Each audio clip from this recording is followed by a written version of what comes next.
Yeah, boys, you know you like this car, mate.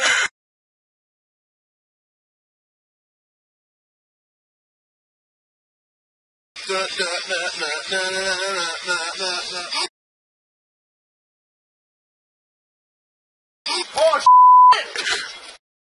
The history of seatbelts. In 1930, several US physicians equipped their own cars with lap belts and began urging manufacturers to provide them in all new cars.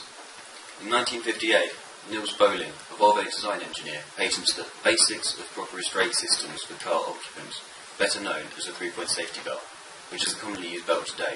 The next year, Volvo introduces them as standard in Sweden. In 1962, the January issue of which strongly advocated belt wearing. It was revealed that a third survey of their effectiveness in Britain showed that they would reduce the likelihood of death and serious injury by 60%. 1983 was the start of the 3-year trial period of compulsory seatbelt wearing for the driver and front passengers. Over 90% of drivers complied at that time, and still do. And at the end of the trial period, both Houses of Parliament vote overwhelmingly to retain the requirement permanently. In 1989, it becomes compulsory for children under 14 to wear seatbelts in the back. Then in 1991, the law applies to all passengers. 2003 is the 20th anniversary of seatbelts. 50,000 lives have been saved due to seatbelts.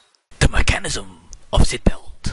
That's your first type of seatbelt angle, which just works on the basis that there's a clip inside the actual buckle clip into. As I said before, you can actually take these to pieces if you wanted to, and mend them yourself. They're pretty simple, and they're just bolted on to the side of the seat. Obviously, they all work on the same principle that once the buckle's in, if you have an accident, it locks. Yeah. But this is more likely to rely on the seatbelt locking. It will lock slightly. Yep. Depends on the extent of the accident you've had. Then they modernised them in 1993 to gas cylinders. This is a Vauxhall one. At the moment it's got a safety in. When it's actually in the car, this safety won't be in it. It's a little fork. They're in so that you can take them out and fit them. It will not go off while that safety's in. Obviously, if you were to drop it from a great height, I would imagine it would. This works on the operation that basically you put your buckle in and it will lock the same as your standard one. So see, when you crash, the piston comes out here and, tightens this whole string here and pulls this tight. The gas cylinder's roughly about this length. If it has a bang or a crash, then the gas cylinder will go off and shoot a piston out of the end.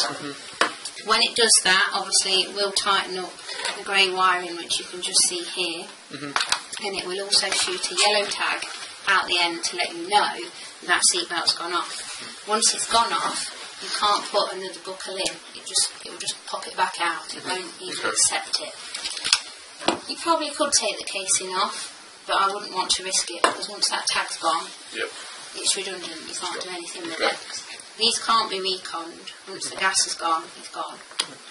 When you say this sits underneath the seat, right? This fits underneath the seat, so you don't see any of this. You don't see any of the wires. All you can literally see, this is a driver's side, so all you can literally see is this bit. Yep. Okay. Your plastic cowling for your handbrake and whatnot would be here and would hide all of this. When you need to remove one from a car, you need to take the seat out. Okay. They are pretty much jam-packed.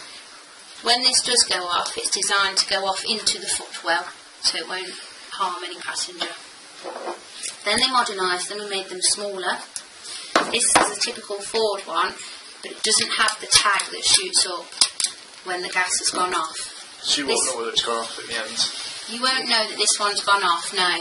Where the Vauxhall ones obviously inform you because the yellow tag comes up, but to know that this has gone off, you would need to take the seat out of the car to actually have a look. Okay. This is plugged in, so the car knows that the car and the seatbelt anchor themselves know that it's actually in a car rather than in your hand. Okay. I'm assuming that's a basic safety device on quite a lot of them. Some of the BMW ones have plugs, so that's a particular safety device. It won't go off if it's not plugged in. As you can see, it's a lot smaller. Much lighter. A lot lighter, yeah. And the gas is sort of only about this length inside. Okay, so this is just a standard seatbelt. They've pretty much worked on the same principle for many, many years. The more recent cars, sort of 10, 11, 12 plates, have now got gas cylinders, but we're yet to come across those. Your seatbelt works on a ball bearing sort of cog inside that won't let you pull the seatbelt out unless it's actually fixed in the car, or you can hold it at the right angle to get it to come out. Basically, the seatbelt doesn't rely on the anchor in any way, shape or form. It's got its own device. Okay. What would be the difference between the spring-loaded ones, these ones, and the gas ones? Gas is a lot more reliable. Okay. You know, you could have one, maybe a couple of teeth have broken off on the cogs and it doesn't lock. Whereas a gas one, there's just no doubt it's going to lock. So basically the gas ones, it would just be, instead of having a spring, it would be just a hydraulic with a gas piston. You just push off. Okay, that makes sense. How airbag works. Right, so Alex, take it from the top. The accelerometer is a sensor that activates the airbag. The accelerometer is a MEMS component, micro-electrical mechanical system, which is made by machine silicon. This creates something with a seismic mass that can pick up movement in different axes. But as the automotive industry requires electronics to last a minimum of 15 years, the encased protective chip packaging costs 5 times the amount of the chip itself. A control electronics are used to translate the signal from the chip to the airbag. A certain signal will trigger the airbag to stop it deploying unnecessarily. Jordy could show, Alex. Jordy could show. The airbag used in most modern cars are electronically controlled, which means that they are set up by electrical signals sent by the accelerometer. Previously, with the mechanical airbags, they used to be set off by a steel ball overcoming the tension of a spring, which will activate the trigger.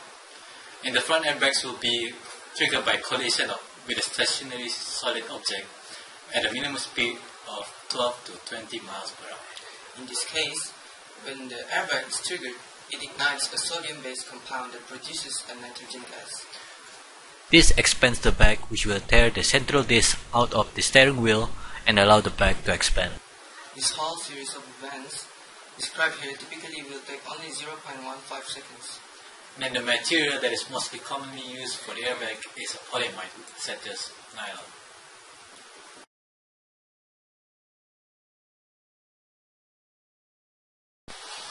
Ready?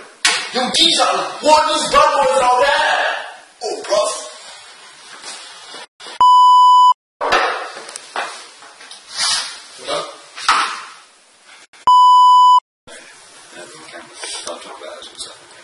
What? 1, go. Oh, shit, man. Are you ready or? What? Oh, okay, I'm the Alex. I'm going to give you